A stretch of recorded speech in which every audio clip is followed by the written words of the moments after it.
Day. Interesting timing to testify. And of course, he will face tough questions about all of that. Joining us now is Democratic Senator Chris Coons of Delaware. He is a member of the Judiciary and Appropriations Committee. Normally, we talk to you about matters before the Judiciary, but now it's the Appropriations Committee. You sit on that. William Barr will be up on Capitol Hill talking about justice appropriations, but I have to believe you might have some questions for him about the report. Yeah, I think it's important that we question Attorney General Barr about the report, about his timing, about the thoroughness of his redaction, and about how soon he's going to release it to Congress.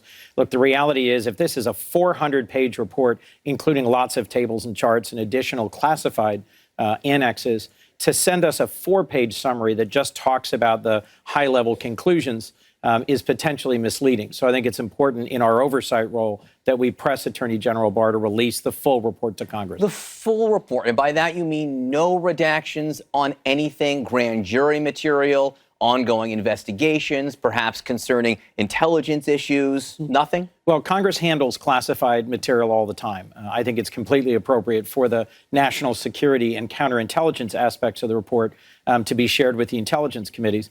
And in the past, we have previous examples where judges have directed the release of grand jury information in the interest of transparency.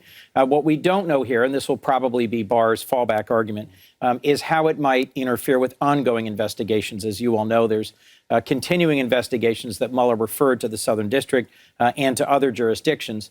So probably Barr's strongest argument on redaction is going to be, I can't share this with you. There's an ongoing investigation. So some words may be justifiable to redact. Yes, absolutely. Okay. Because some Democrats say, we want to see the whole thing no matter what, every single word.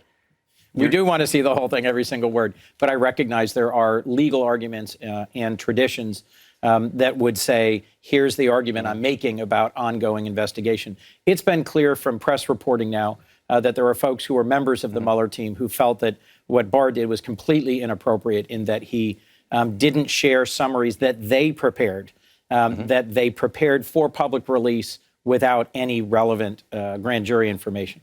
All right.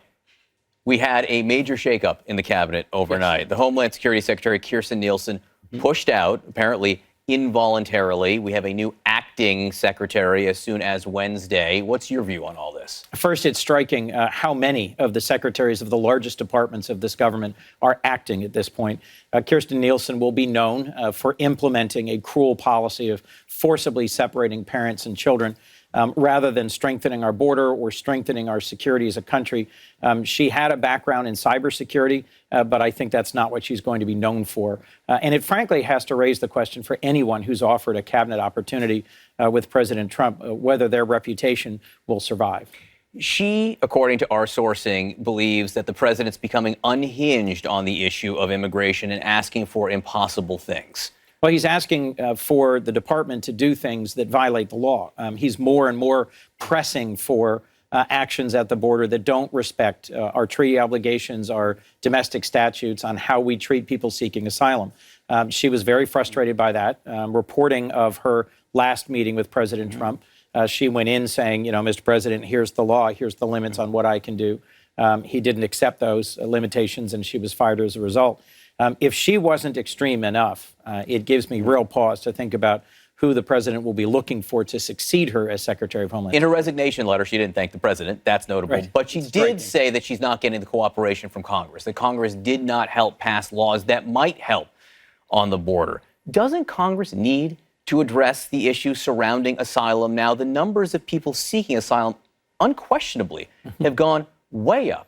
Unquestionably, the systems in place can't process all the people seeking asylum right now. Don't you have to do something legislatively? As someone who worked hard to put together bipartisan bills last year, I'll say Congress has tried hard to find pathways to work with this administration that still respects our humanitarian commitments, our international legal commitments. I do think there's a pathway here, but frankly, the very last bill that Senator McCain and I did was a bill that would have strengthened border enforcement and provided a pathway to staying here safely and securely for dreamers, and made some important changes in terms of personnel at the border. A group of us have continued to negotiate and to talk regularly about it.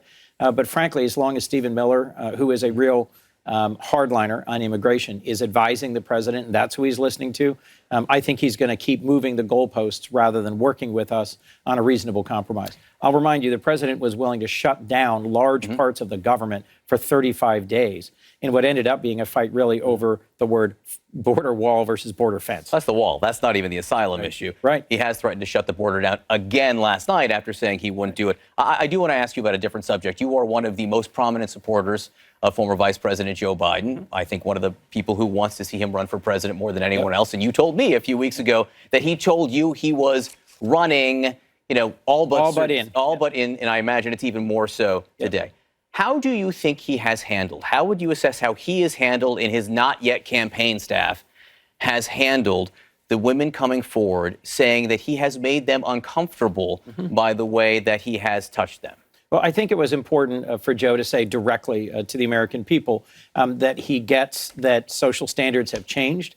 He is someone who's been encouraging and engaged, who loves to connect with people. I've never seen a better retail politician, someone who can, whether it's a coffee shop or a union hall or fire hall, he really connects with people. But he said in a video released, I think a week ago now, that he understands that although it was never his intention to make people uncomfortable, he may have on some occasions invaded people's personal space, and he will take a different approach to that going forward. I think that was appropriate, and I think he'll be able to move forward at this point. So he did that. He released that video, and that he gave a speech, and during that speech, he joked about it, with the union leader he was with, and then with children. Let's just play that part. And you guys can sit in the edge or what? I don't want you to have to stand all alone, but it's up to. By the way, he gave me permission to touch him. So that was the second time he made a similar joke in that speech. Lucy Flores, who was one of the women who has come forward and says she was uncomfortable by the way that Joe Biden treated her, said it's clear that Joe Biden hasn't reflected at all on how this inappropriate and unsolicited touching made women feel uncomfortable. To make light of something as serious as consent degrades the conversation women everywhere are courageously trying to have. Well, I think what I'm excited about in a Joe Biden candidacy for the presidency is the way in which he will speak to the real challenges facing working Americans, whether or not in speaking to a union rally he was sufficiently serious, or he demonstrated that it's top of his mind in the fact that every time he's hugging an adult male union leader or putting his arm around a child, he's still thinking about it, he's processing it. I think that was, frankly, progress. And I frankly think at the end of the day, what matters here is his record, his very real record of making progress on LGBT rights, on fighting climate change, on improving wages for working people, and on fighting for better infrastructure and apprenticeship programs. There's a reason that America's labor unions, that the working families of this country are looking for a Joe Biden candidacy. And I frankly don't think those jokes at that particular union event detracts from that at all. Does it matter what Lucy Flores thinks and the women who are in the middle of this? It matters what America's women think and what their view is of Joe Biden. I hope he'll get into the race soon so that we'll get a broader measure of that. There are folks who I think are coming forward and speaking up about this because they support other candidates. And there are folks who are coming forward out of a genuine sense of feeling disrespected or unappreciated. At the end of the day, the best way to measure this is to see how former Vice President Biden does on the campaign trail. And I'm eager to see him out there. By the end of the month? I don't have an exact date I can give you, but soon. All right. Senator Chris Coons from Delaware, thanks for being with us. I appreciate it. This week, catch 3 CNN presidential town halls. First up tomorrow night at 10 p.m., Senator Kirsten Gillibrand